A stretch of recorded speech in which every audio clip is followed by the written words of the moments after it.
Yo, what is going on, guys? It's your boy Grip and Rip back here with another video for you guys today. In this video, we're going to be talking about the biggest thing in my eyes, and I think a lot of you guys are going to agree, that ruined the hobby within the last couple years. So, before we get into that, let's plug the giveaway as usual. Giving away a 2022 Bowman Blaster Box. All you guys have to do to win this is like this video, turn on post notifications, be publicly subscribed. So you have to be publicly subscribed to me. And comment who your favorite team's all-star is currently. We're almost to the all-star break, guys. Believe it or not, we're about a month and a half or so away from the all-star game. I know it's crazy, but, the season flies, believe it or not. You play every day, it just flies. So I'll pick the winner for this when I hit 3,000 subscribers. We're already at 2,100. A lot of people are saying, oh, it'll be 2024 before you get to 3,000. Well, I just got like 100 in like 3 days. So we're at 900 away. So keep it at that. So getting back to it, let's show what I picked up at the local Walmart today. So when I'm recording this, it's Sunday. So you're going to see this on Monday. But I picked up the last Donruss Blaster box on the shelf. There was one left, and I got it. So that makes it 7. Now I have 7 Donruss Blaster boxes. Do I expect to get anything good out of them? Probably not. But you know what? It's a fun rip. I mean, you get 90 cards for 25 bucks. Nowadays, blaster boxes with like 100 or so cards are very, very scarce. So in today's world, that's a good deal. So we're going to be talking about today the biggest thing I think that ruined the hobby, and I think a lot of you guys are going to agree with me on this as well, because every time you look around, something new's coming up, and I think this was the main thing that ruined baseball card collecting. And what am I talking about? I am talking about the event of 2020.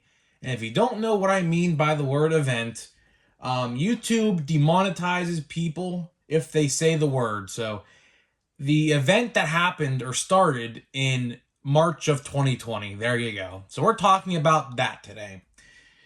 Ever since that day and in that time period, right, it was very hard to find cards, right? I'm going to tell you my story and why I literally never found cards for, like, it was probably a good 8, 9, 10 months that I didn't see any cards. And I'm going to tell you what happened to my local Walmart during this time. So let's scroll back down the memory lane to 2 years ago. So we're going to March of 2020. The whole world shuts down, okay? And when the whole world shuts down, that means, factories shut down, stores shut down, everything shuts down. Restaurants shut down, everything, okay? Same could be said for the Topps printing company. Topps shut down, Everyone shut down. Some people shut down for 2 weeks. Some shut down for a couple months. Some companies even shut down for 6 months, yeah? So, during this time period, it was a weird time period for sports card collectors. And I say that because, people were sitting in their house, I assume rummaging through old things, right? I'm not victim to this as well. During this time period, when it was a weird time period for all of us, I looked through my old stuff as well. I mean, I can't blame these people who, rummage through their old things. And some of those people found their old baseball cards, from the 90s and early 2000s, I assume.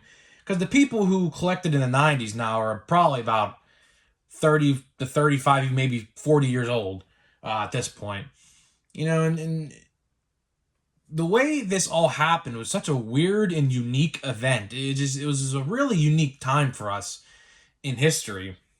Everything shut down and everyone was just going back and rummaging through their old keepsakes, and some people found baseball cards. And, that's really what spiked the interest of baseball cards. Because, like I said, before the event, I could go at any given point in the week at my local Walmart and find loads, in Target for that matter, find loads and loads of sports cards like untouched at Walmart and Target. Like, I can go there.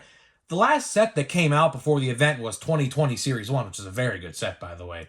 If you haven't collected your Bo Bichette and Jordan Alvarez rookie cards, now's the time to do so. But, the last set that came out before this all happened was 2020 Series 1, and I found loads of it on the shelf. And all of a sudden, like a couple weeks into the event, and there was nothing to be seen. It was like as if someone just came in and just wiped them all away, But push comes to shove. What really happened was, people found their old baseball cards like, oh, maybe we should get back into collecting, and part of this is due to that, but there's another part of this that I'm going to talk about in another video. Some YouTuber, and I guarantee you probably know who I'm talking about, WWE superstar and a YouTuber at that now, made a video about how expensive Pokemon cards are. And that's what kind of surged the hobby as well. Do I blame him for making that? No. It was a good investment, I guess, but I don't know anything about Pokemon. So I can't, talk about any of that. So, there was a weird period of time at my local Walmart where, cards were not there, right? So, like, when I would go to get groceries, they weren't there, right? And, my friend who works at Walmart, he's been working at Walmart for a while now.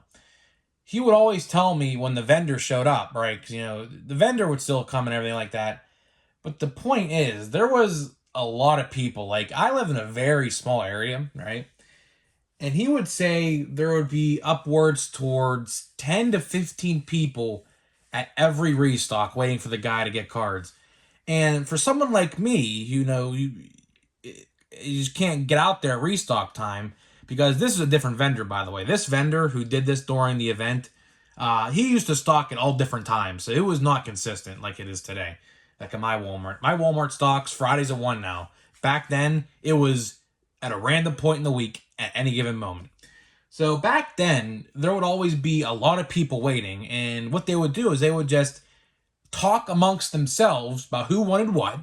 And they just took it all, And for that very reason is the exact reason today that you see print runs out of control with Topps.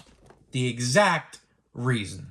Like, for example, I went today, to my restock, to see what was left of it, and there was still about 10 blasters of Series 1, a bunch of Bowman.